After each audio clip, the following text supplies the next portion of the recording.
CIAHS, a Kalyan Wellness Initiative. আজকে আমি আপনাদের সামনে যে টপিকটা নিয়ে একটু আলোচনা করব সেটা হচ্ছে অস্টিওআর্থ্রাইটিস অফ নি জয়েন্ট। প্রথমত একটুখানি বলে নিই অ্যাবাউট দ্য আর্টিকুলেশন অফ নি জয়েন্ট, যেটা আমাদের হয় যে ওল্ডারলি পেশেন্ট যারা আছে তাদের ক্ষেত্রে, ওল্ডারলি বিশেষ করে ফিমেল পেশেন্ট যারা, তাদের ক্ষেত্রে এটা দেখতে পাওয়া যায়। ফাইনাল আমাদের ডায়াগনোসিস যেটা করা হয় সেটা হচ্ছে এক্সরে করা হয়, অথবা এমআরআই করা হয়, বা সিটি স্ক্যান করা হয়, বা এন্ডোস্কোপি করা হয়। এগুলো দেখে বোঝা যায় যে আলটিমেটলি এক্সরে করে আমরা বোনের স্ট্রাকচারটা পাই, আর এমআরআই বা সিটি স্ক্যান বা এন্ডোস্কোপি করে আমরা ভিতরের যে আর্টিকুলার স্ট্রাকচারগুলো কিরকম ভাবে রাপচার হয়েছে, কিরকম ভাবে ডিস্ট্রাকশন হয়েছে, সেগুলো আমরা দেখতে পাই। সেগুলো ইন্টারনাল, এগুলো জিনিসগুলো পরিষ্কারভাবে বোঝা যায় কোন জায়গাটা ডিজেনারেশন হচ্ছে, কিভাবে হচ্ছে, ইত্যাদি ইত্যাদি। তো এগুলো হচ্ছে ডায়াগনস্টিক ক্রাইটেরিয়া, এগুলো থাকে আমরা করতে পারি।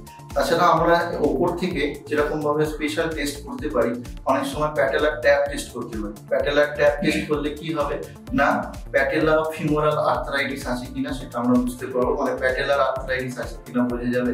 বা মিডিয়াল যে জয়েন্ট লাইনটা আছে, সেই জয়েন্ট লাইনটার উপর যদি আমি প্যালপেট করি, তাহলে যদি পেন থাকে বা টেন্ডারনেস থাকে সেরকম সাফিসিয়েন্ট, তাহলে বোঝা যায় যে এটা অস্টিওআর্থ্রাইটিস হয়েছে। তো এগুলো হচ্ছে ক্লিনিক্যাল ফিচার্স। অ্যাকচুয়ালি দেখতে গেলে এইটা একটা ফার্স্ট পার্ট অফ ফিজিওলজি বলতে পারা যায়, কারণ এর মধ্যে অনেক কিছু আছে, অনেক রকম ভাবে হয়, পেশেন্ট বিভিন্ন রকম ভাবে সাফারার হয়, মাইল্ড থেকে সিভিয়ার পর্যন্ত।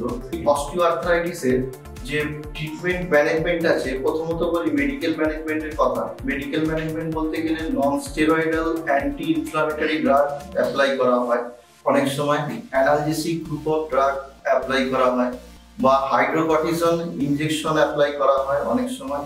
এবং ডাক্তারবাবুরা বলেও থাকেন এটা নি কেয়ার করার জন্য, বা এটা বা পশ্চার মেনটেন করার জন্য। এটা খুব একটা ইম্পর্টেন্ট জিনিস, পশ্চার মেনটেন। পশ্চারটা এমন একটা ফ্যাক্টর, সারাদিনে যদি আমি ট্রিটমেন্ট একবার করি, বা ট্রিটমেন্ট ডাক্তারবাবু দিয়ে দিলেন একটা লং প্রসেস ট্রিটমেন্ট, এই ট্রিটমেন্টটা কিন্তু নিজেকেই মেনটেন করতে হবে, মানে পশ্চারটাকে যেরকম ভাবে বলে দেবে, যেরকম ক্রস লেগ সিটিং বসে যাবে না, তারপর হচ্ছে ক্লাইম্বিং স্টেয়ার করা যাবে না, স্কোয়াটিং করা যাবে না, তো এগুলো চলবে না। এগুলো যত কম করবে তত কি হবে না, তত যে কার্টিলেজটা আছে সেটার ডিস্ট্রাকশনটা কম হবে, ততটা ভালো থাকবে। এই জন্য পশ্চার মেনটেনটা খুব ইম্পর্টেন্ট। তাছাড়াও এইটাতে ফাইনালি যদি কিছু না হয়, তারপর কনজারভেটিভ ট্রিটমেন্টে, তখন সার্জিক্যাল ট্রিটমেন্টে আসা যায়। তো অ্যাজ এ ফিজিওথেরাপিস্ট আমি এবার যাব ফিজিওথেরাপি ট্রিটমেন্টের ব্যাপার। ফিজিওথেরাপি ট্রিটমেন্ট একটা ভাস্ট পার্ট আছে অস্টিওআর্থ্রাইটিস অফ নিয়ের জন্য। আজকালকার এত বেশি পেশেন্ট আছে অস্টিওআর্থ্রাইটিসের, যেটা প্রত্যেকটা বাড়িতেই হয়তো দেখলে দেখা যাবে একটা দুটো করে পেশেন্ট অস্টিওআর্থ্রাইটিসে সাফার।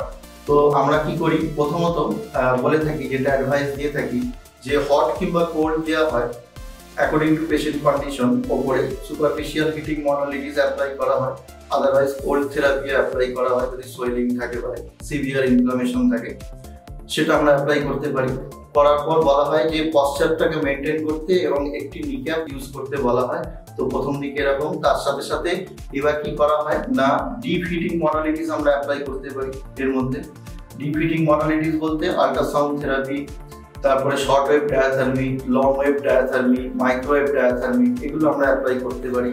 লেজার থেরাপি আমরা অ্যাপ্লাই করতে পারি, সেটা হচ্ছে কোল্ড লেজার আমরা ব্যবহার করতে পারি। কোল্ড লেজার বা হট লেজার দুটোই ব্যবহার করতে পারি, অ্যাকর্ডিং টু পেশেন্ট সেটা নির্ভর করছে। পেশেন্টকে ট্র্যাকশন নেওয়ার জন্য বলতে পারি, বিলো নি ট্র্যাকশন খুব এফেক্টিভ হয়, কারণ কম্প্রেশনটা অনেকটা কাটিয়ে দেয়।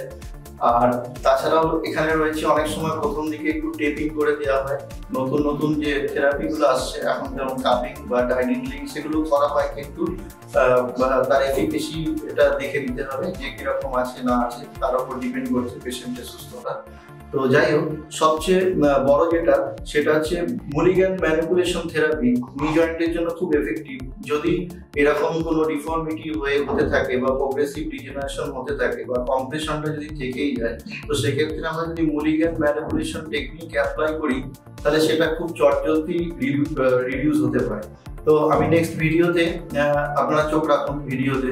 আমি নেক্সট ভিডিওতেই দেখাবো যে মুলিগান টেকনিকটা নি জয়েন্টের উপর কিভাবে অ্যাপ্লাই করা হয় এবং কিভাবে অ্যাপ্লাই করবেন মুলিগান টেকনিকটা, এবং এটা খুবই এফেক্টিভ এবং এটা ইনস্ট্যান্টলি পেইনটাকে রিলিভ করবে ইনস্ট্যান্ট।